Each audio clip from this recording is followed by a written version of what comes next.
You didn't notice when it started. That's the design. Some people slowly become strangers to themselves without realizing it. Not by force, not in one moment, but through repetition, emotional pressure, and patterns they never questioned. And the scariest part, it still feels like choice.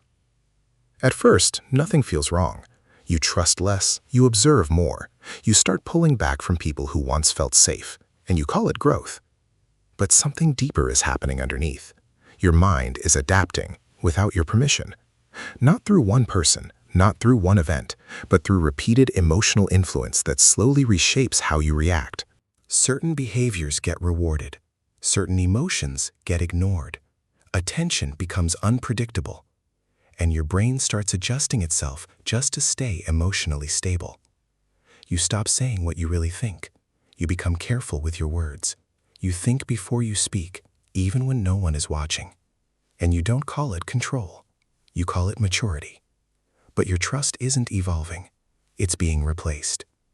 Replaced by a version of awareness that only feels safe when you're in control.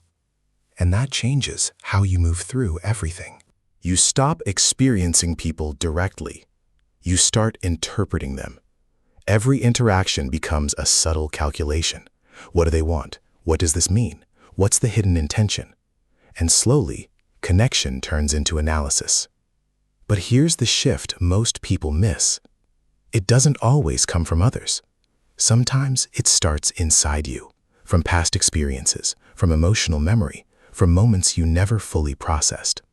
Your mind learns protection patterns and repeats them until they feel like personality.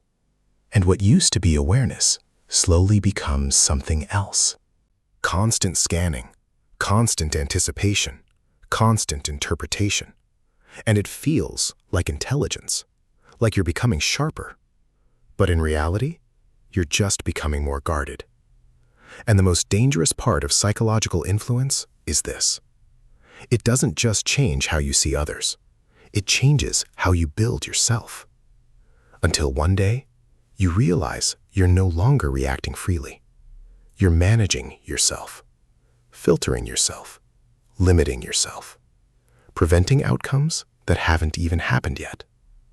And in that moment, something becomes clear.